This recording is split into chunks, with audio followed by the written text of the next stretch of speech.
Good evening. Can everyone hear? No. No? How's that? Is that better? Okay, I'll see if I can closer. How's that? Okay, so good evening, everyone. So, the glass being half full or the glass being half empty. I mean, everyone's probably heard this phrase somewhere along the line. You know, looking at this whole idea of whether my glass is half full or whether my glass is half empty. And somebody even mentioned lately whether the glass is completely empty. So that's another perspective on it as well. So thinking about it, it's a bit about our attitude, isn't it? It's where we'll have an attitude of feeling that, our glass or our cup is either half full or it's half empty. I won't go into the completely empty because I don't think anyone here is completely empty, are you? No, of course not. Especially after that meditation.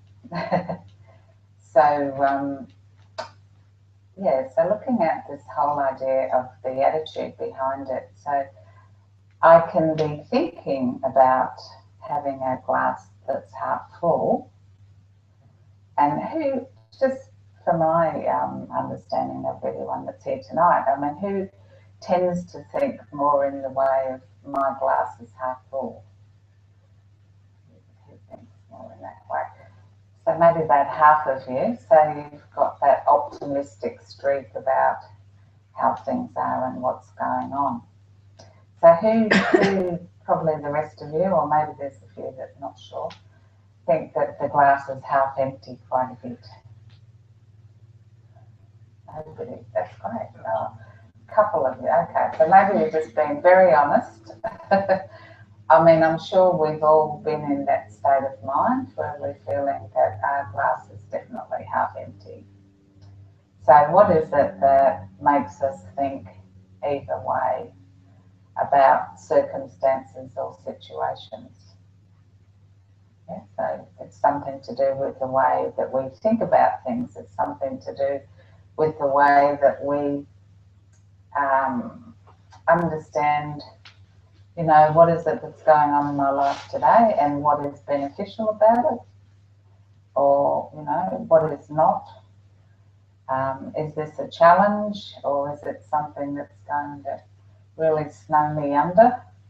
Is it going to be something that I can learn from and take some enjoyment from, or is this going to be something I think I'll just avoid it and run away?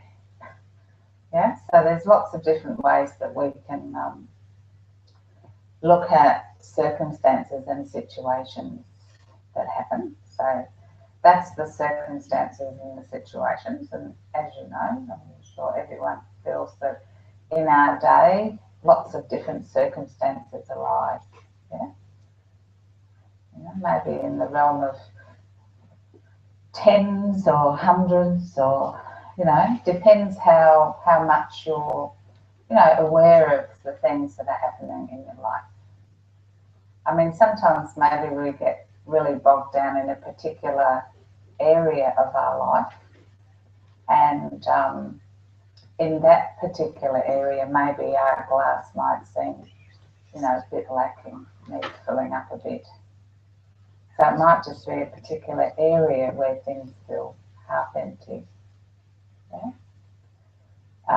It might be that I have a health issue. Yeah? I have some kind of health issue that's, you know, come out of the blue. I'm having to deal with it. It's unexpected. Or it might be something to do with, you know, friends and family, that something's happening to somebody else. It's happened quite suddenly. I haven't been expecting that thing to be happening. So right at that very point, am I feeling, is my glass half full or is my glass half empty? So my response to that will show me in which way I'm thinking, which mode I'm in. Yeah. And probably those of you that have been practicing meditation for some time And I'd say, you know, maybe several months at least or longer, and I think maybe most of you here have, that you'll find that there are situations that come where you actually do feel able to manage that or to face that or to be able to deal with it in such a way that your glass isn't feeling totally empty. Yeah? And you've probably noticed that a bit as you've been going along, you know, especially if you've got a consistent practice of meditation. Some people meditate, you know, when they're not feeling very peaceful. So we kind of suggest that it's a good idea to meditate consistently, as in at least, you know, once a day if you can, if not more. And that consistency will help tide you through these times when the cup is feeling a bit, you know, a bit wobbly or a bit half empty. The consistency of meditation will allow you to actually think in a more positive way and a more fruitful or abundant way about unexpected circumstances that can happen. Have you noticed that?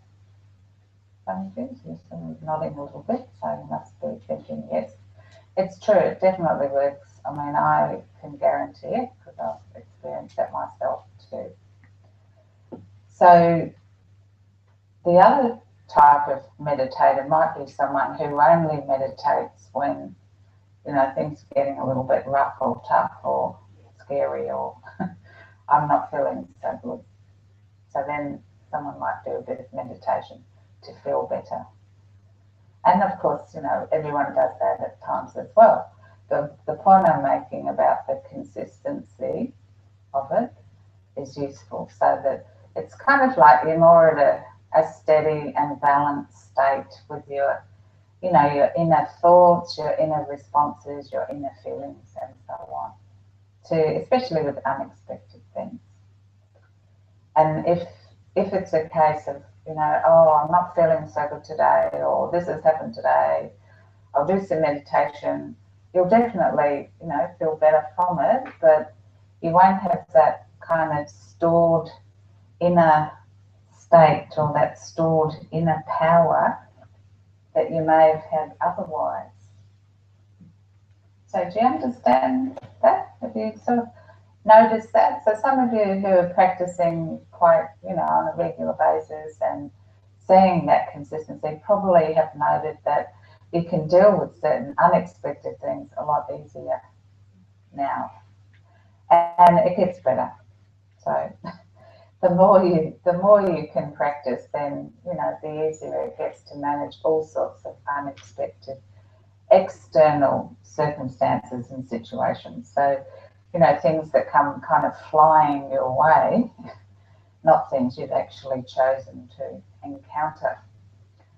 So, and yeah, I mean, in a normal day, there's quite a few of those, especially if you're out there in the world of working and, you know, dealing with families and relationships and friends. And I mean, even spending time on the computer these days, it's like, you know, going through a bit of a jungle at times as well. So some of the things we do, we understand.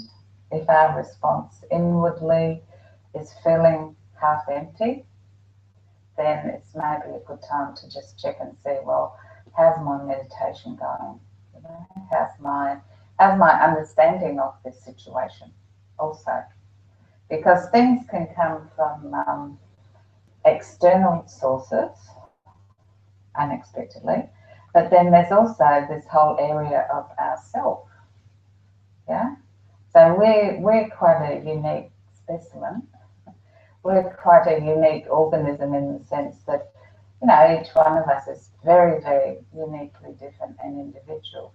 In the spiritual way, we all know that we are a soul or a spirit or a life force. Yeah, that energy in our physical vehicle. We all know that, but we're all very uniquely different in that we've all got different kinds of personality traits. You know, we've all had lots of different experiences in our life, and lives, and so we will deal with and respond to things in different ways. Now I'm just going to have a little look here because I want to cover all the things I've thought about this. So having this attitude and you know, whether something's half full or half empty, it's very much based on my own inner attitude. Yeah. Who feels familiar with their own attitude and attitudes about things? Yeah, you never surprise yourself. Okay. So I'll challenge you that there will be certain things that may occur in your life that you may not realize that you have a particular attitude about that until that particular thing happens. Yeah, you know what I'm saying? Yeah. So sometimes our attitude can be such that it you know, it kind of takes us by surprise. Yeah, and especially if you do quite a bit of meditation, you'll be you know, quite aware of, you know, how you're thinking, how you're responding to things and what's going on. So don't be surprised at times if your attitude may surprise you. Yeah? And it may be in an interesting situation where you just might be thrown together with another person or people in a work situation, a family situation, whatever. You might even be in the supermarket and something's happening and you're surprised a little bit about your attitude. Yeah? Because it might be that you're starting to react or respond in ways that you hadn't quite noticed that you did before. Yeah? It happens. And sometimes we might not like that. Yeah? Sometimes we might be totally happy with it, and that's fine if we're okay with our own attitude. But sometimes we may be a little bit, oh, you know, do I really have that kind of attitude? Do I really think like that? Am I really responding in this way to this situation? So worth thinking about, worth having a little bit of a look into, and worth understanding more, because, you know, this is all about, well, definitely it's about meditation, but it's all about really getting to understand ourselves very deeply as well. Yeah? And, you know, being gentle with ourselves in that process. So having this attitude of positivity in the sense my glass is half full. Now, someone who might have the kind of attitude that their glass is half empty, what can be said? What might be the, I suppose, the triggering thoughts, ideas and feelings behind that someone's feeling my glass is half empty? Any thoughts from the audience? Negativity or?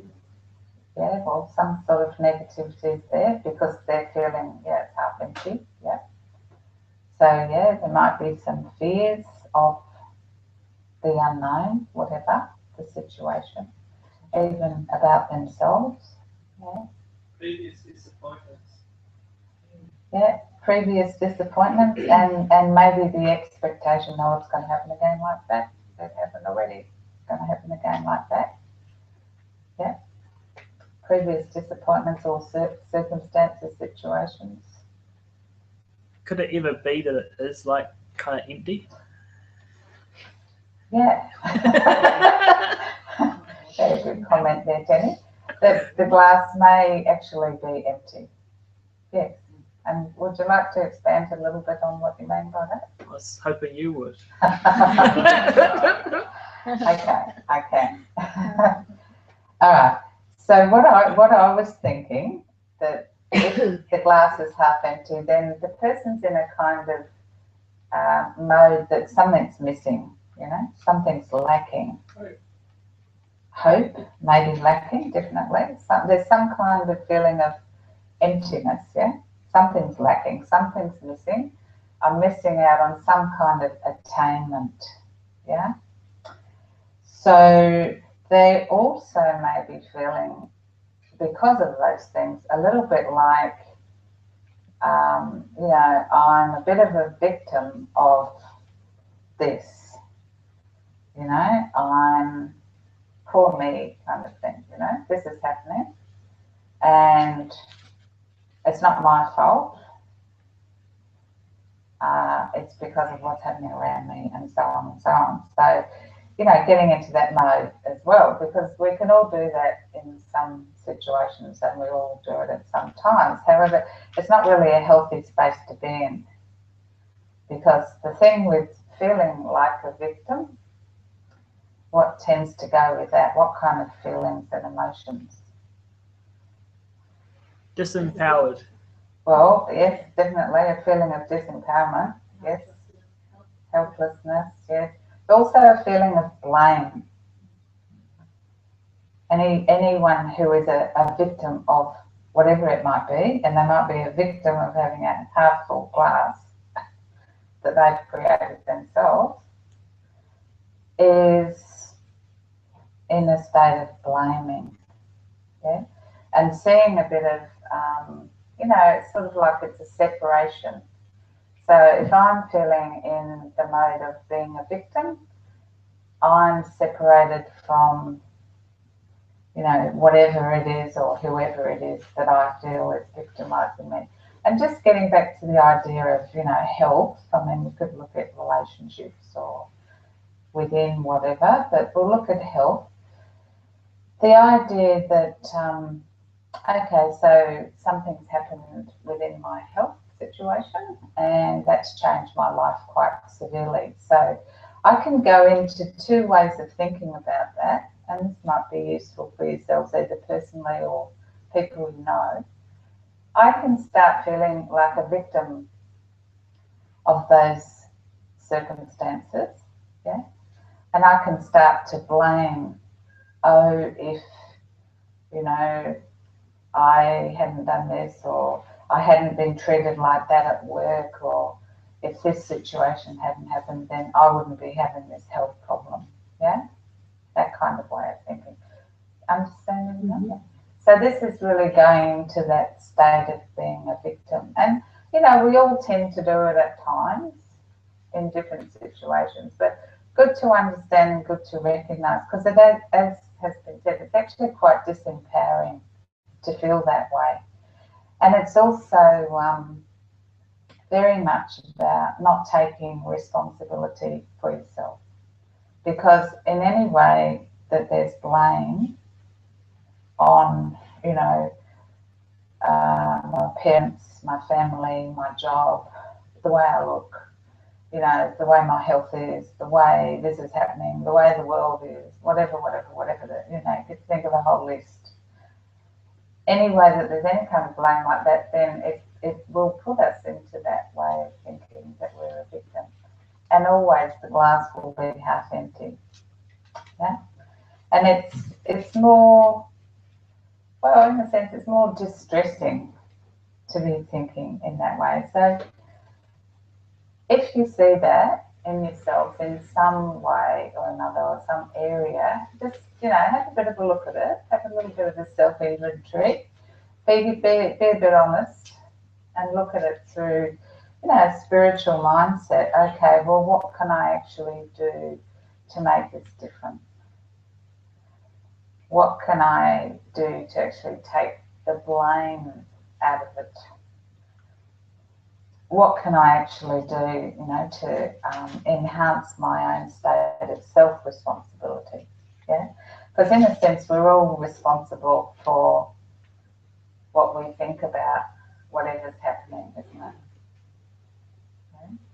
I mean, whatever's happened has happened. Whatever's going to happen will happen. Whatever is happening around us, that's how things are in our life. I mean, you can talk about law of attraction and all those things, but it still comes back to how we perceive it and how we respond to whatever the situation is and how we think about it. That's true, yeah? Mm-hmm. Now, that's very powerful, actually. And if you really like that, I mean, you can start using it in quite a powerful way about life. Yeah.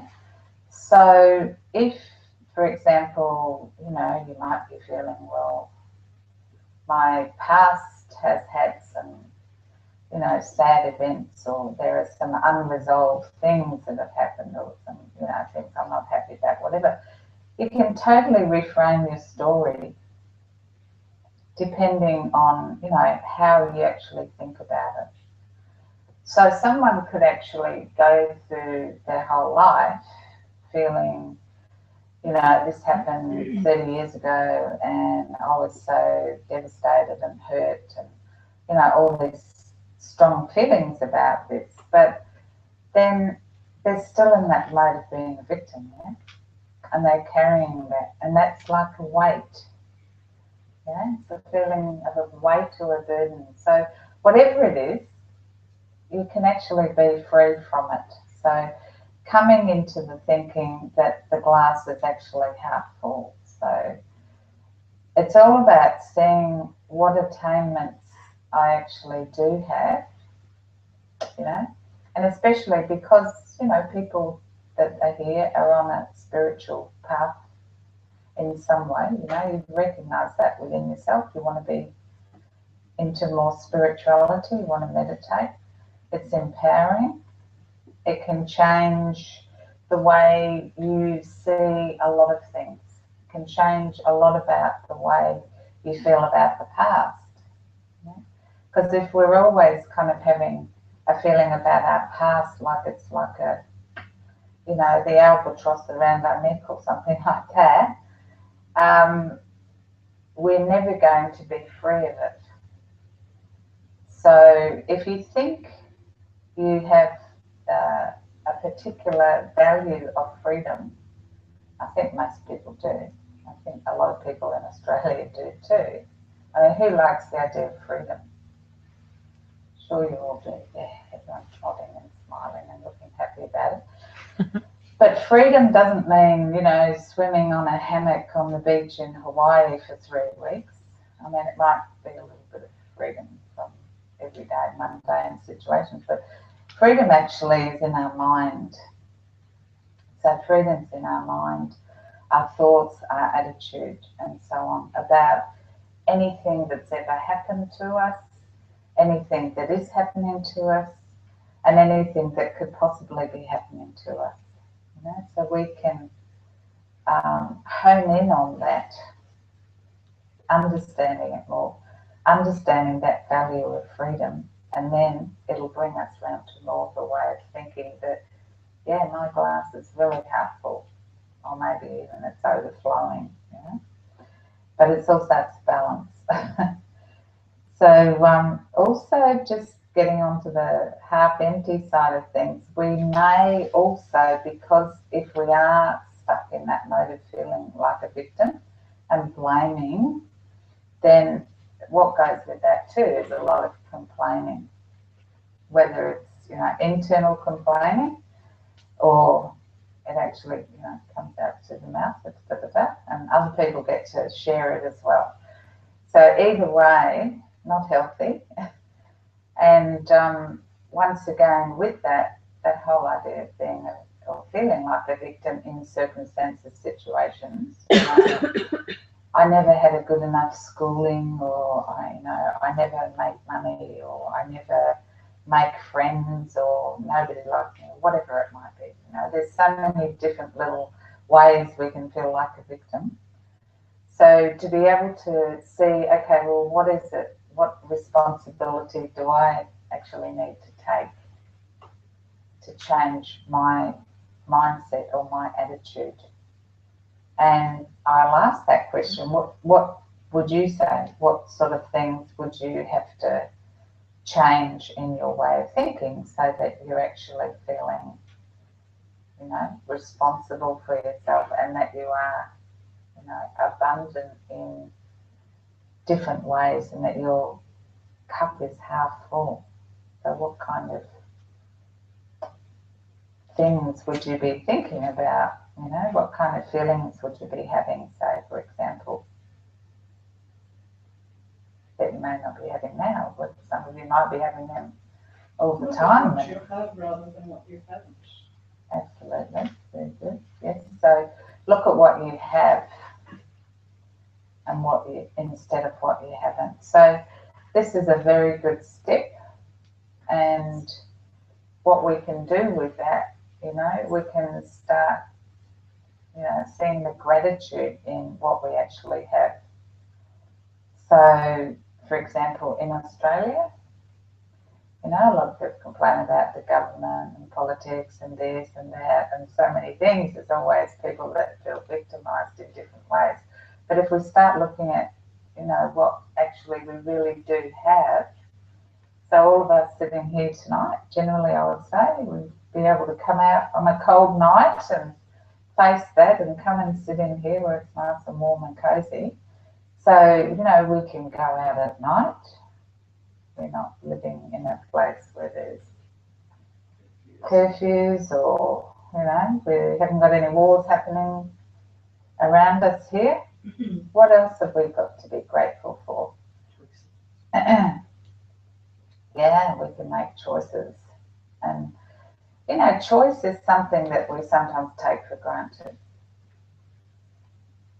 Yeah, think about it compared to, you know, the type of choices that somebody living in a, you know, war-torn or refugee situation, whatever, you know, the type of choices that we have here probably paramount to being the best in the world in a lot of ways, as far as physical comfort goes, you know, as far as being able to, you know, get and achieve what we want to do. Yeah. It can be dangerous to compare yourself with others in the sense that you compare from your point of view that you're lacking.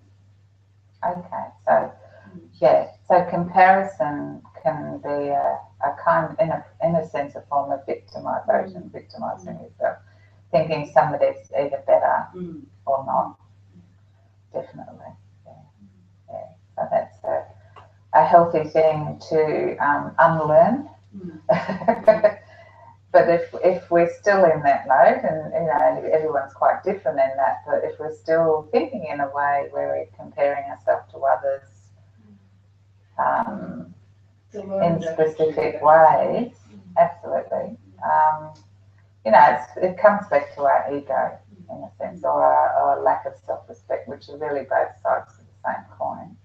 If we feel we have to compare, I mean, it's healthy to strive and achieve as long as it's not, you know, too rigid and too perfectionist. But and it's, you know, healthy to be aware of who else is, you know, doing what we're doing and seeing what others are doing and so on. I mean, it's good to be able to look, but not with a feeling of either I'm better than or I'm worse than. No.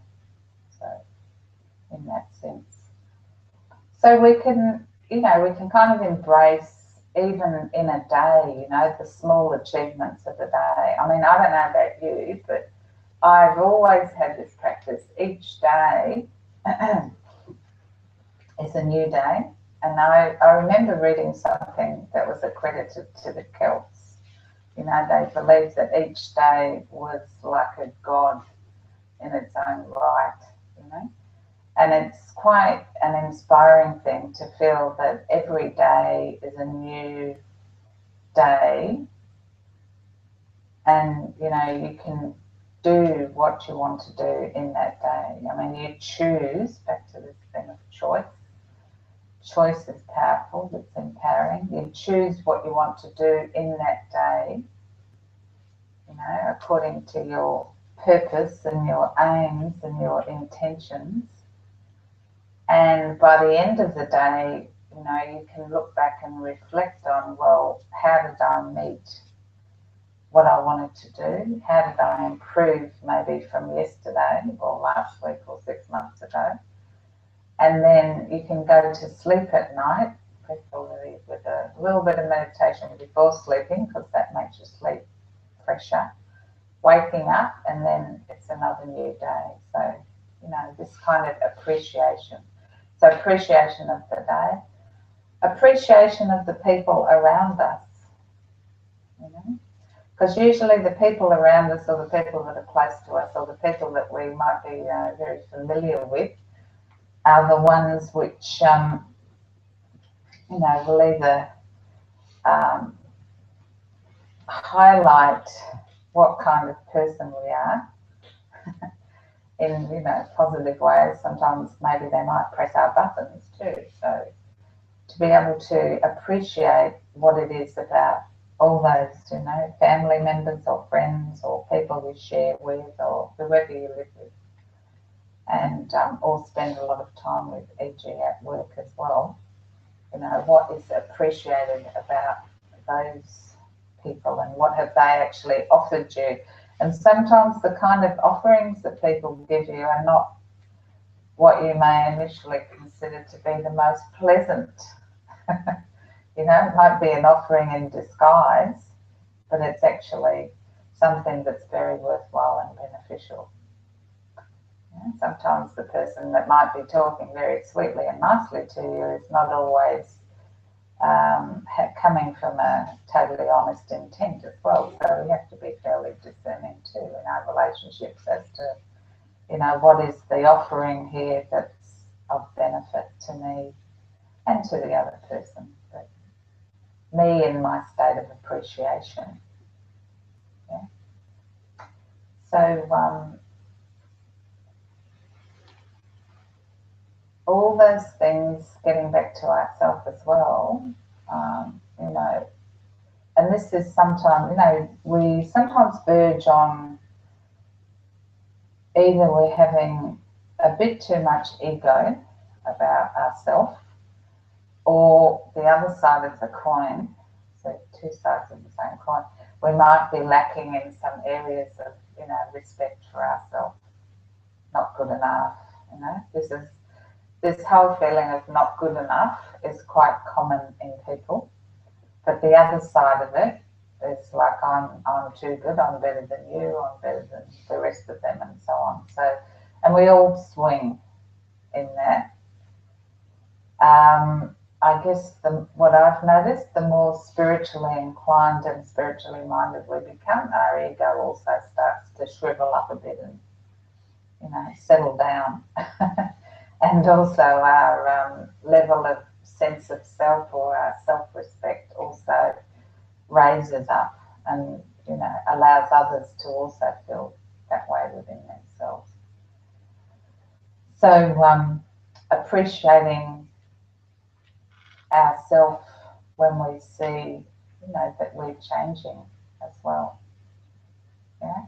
So who's actually feels they've seen some positive change in themselves in the past 6 months?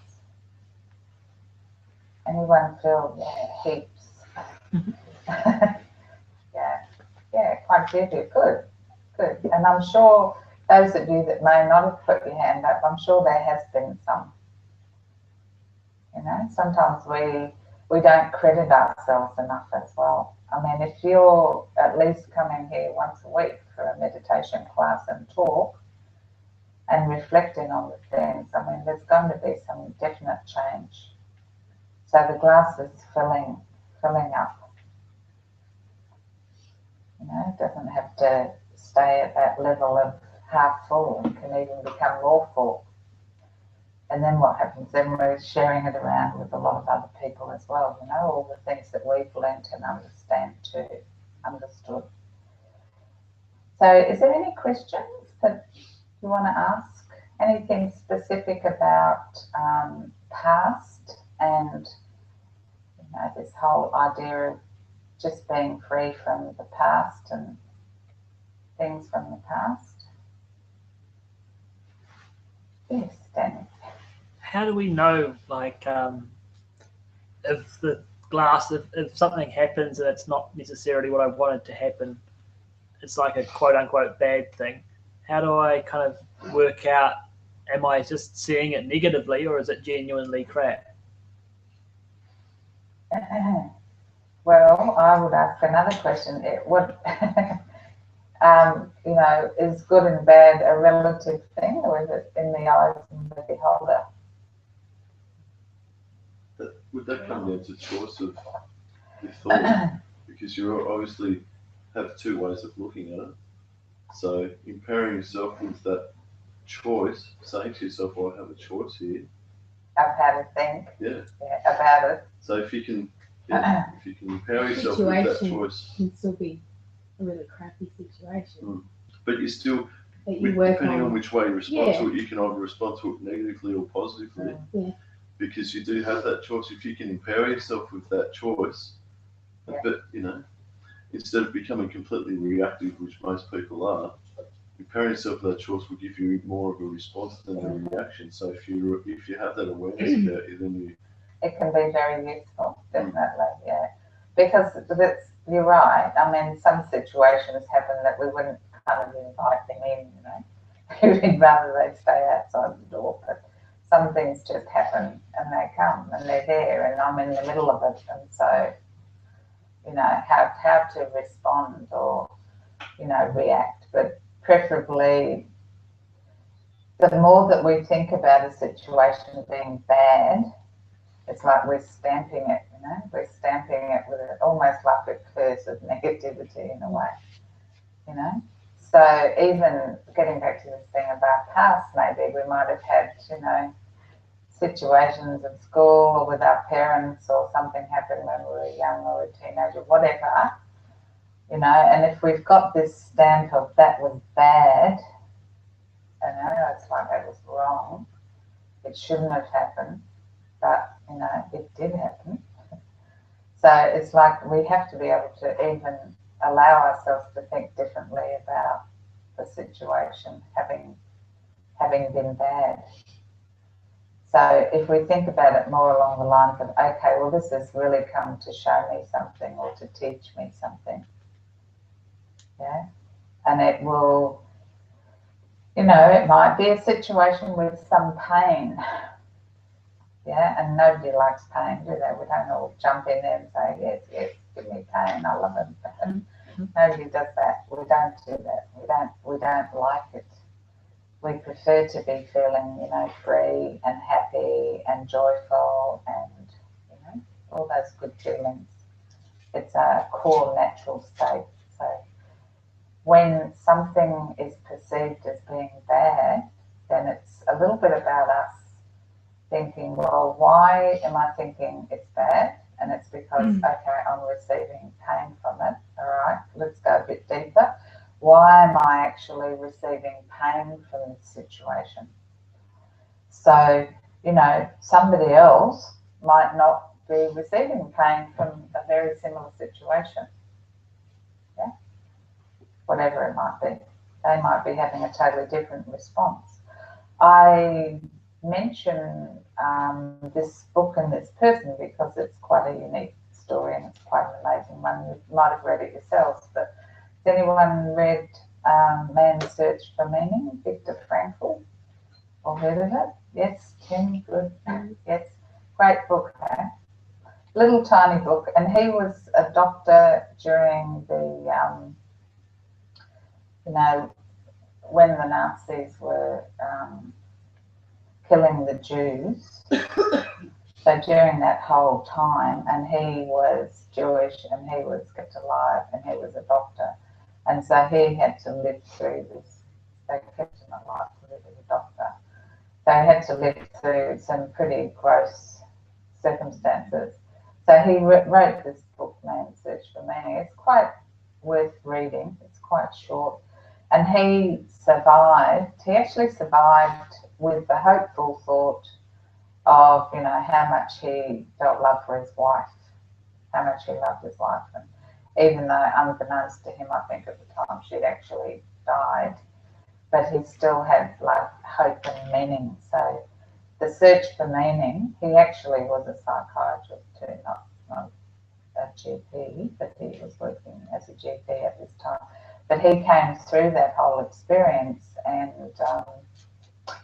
created a whole new form of therapy from it. So it's like he really kind of achieved something as well. But his whole mindset was not to be keeping feelings of, negative feelings like blame and all the pain feelings as much as he could within him, and he saw, strong men around him just sort of dropping because they weren't able to do that.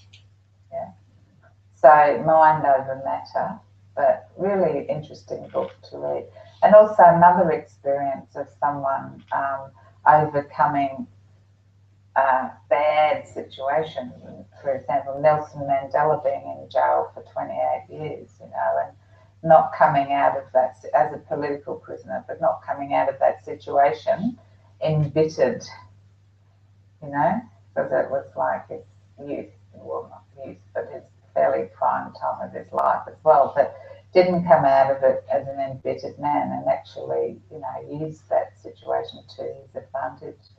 So the more that we do have things in our lives that are happening that we either, haven't been able to relate to okay, finish, I've dealt with you, I understand you, I'm not feeling any more pain from this circumstance or situation, the more that we, can really bring ourselves into thinking differently. And it's in psychology they talk about reframing. We can reframe our whole story if we want to. And it still would ring true because that's how we see it. So, it says a lot about the power of our minds, doesn't it? Like, we can think about how you might have seen a particular circumstance 2 years ago that was going on, and how, considering where you are at this point of time with your understanding of things and the meditation you've been doing with that, how you might see that same situation now, how you might respond to it rather than react. Because, responding is a much more gentler way of, seeing, understanding, absorbing, and then doing what you have to do. Whereas a reaction, you think of that word reaction, it tends to, formulate this idea of, having an angry reaction or a pain reaction or a upset reaction or whatever. So, and we will have things happen that we wish were not happening. Of course, it's life, and life in a very busy, in many ways uncontrolled world. Yeah? So we will have many things, but the thing for a yogi, someone who's practicing the yoga that they're doing, is being able to face these things, understand these things, and feel, I've got enough inner power in there, inner jewels there, that I can actually respond well and change situations too. Yeah. So, any more questions on that? Is that book readily available? I think so, yeah. And it's not, it's only a fairly brief read, so not too hard to read. I mean, it's a bit touching, as you would imagine, but it's worth knowing about. Yes, Angie. Gopi, even if your glass is normally half full, Yes. sometimes something will come that gives you a shock. Some circumstance totally unexpected will come that may give you a shock, and you do react even against maybe your own will. Yes. And what would you say about that, just in terms of, I've perhaps reacted to something that's happened, and I start to beat myself up because I know I shouldn't have done better than to react. What would you say about that? Okay, that's a pretty good question. I suppose bearing in mind that if we got ourselves sort of in a fairly good top situation as far as, you know we're having enough sleep. Yeah, we're eating properly, we're eating well. Food is our friend. We are having a pretty good balance in things that we're doing and, you know, people that we spend time with and so on. So as long as our kind of backdrop is looking quite supportive for ourselves and we haven't got added extra stresses, you know, that might make us react differently to how we might normally be doing so. Yeah, things can happen that totally throw us off kilter, but it's up to us as to when we kind of, you know, I suppose grab the bull by the horns and start thinking, well, I'm not enjoying how I'm thinking or feeling about this situation, and what do I need to do to make it different? You know? And we may go and, you know, discuss it with people and so on, and, you know, people used to spend a lot of time talking to others when there were problems and issues and so on, but we have to bear in mind that, you know, if you're talking to someone who's at a more negative state of mind than you are, you know, they're not necessarily going to be that useful in talking about the situation. You know, you might be feeling worse. So ideally, we'd be, if we're going to be talking to someone about it all, and it can be very useful to, especially if we're the sort of person that may, you know, store things up a bit and not say anything to anyone, and, you know, be very stoic about things. But if we're going to be talking to anyone about things, to be aware that that person that we're talking to is actually someone we would hold in, you know, a high state of credibility as to someone who could say some good things to help me. Yeah. So sometimes we have to, yeah, seek out a bit of help. Sorry, someone said something? I said good credentials. Good credentials, yeah. Yeah.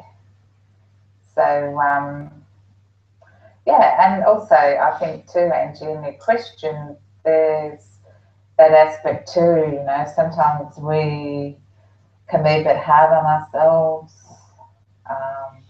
You know, sometimes we're a bit perfectionist about how we go about, you know, wanting things to happen as well as we'd like them to, you know. And well and good, but if it's putting added extra stress on ourselves and,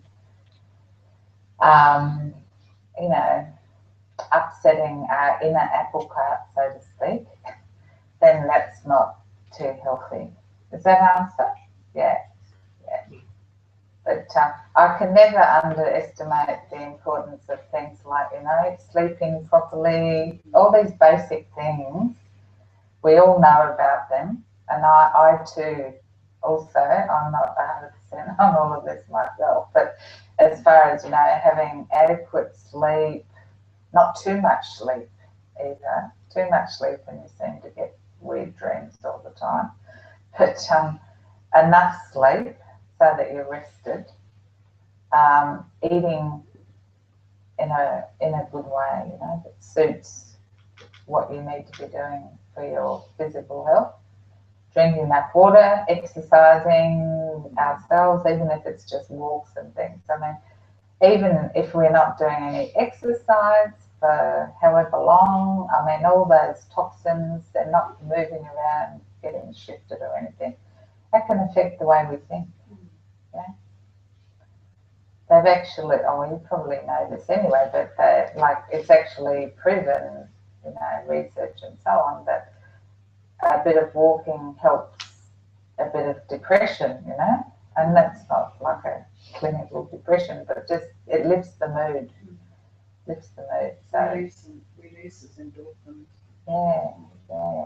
Anything that releases endorphins can't be too bad. So And oxidization is oh, vital. for the cells, yeah, yeah, absolutely. Okay, so who's feeling their cup is half full?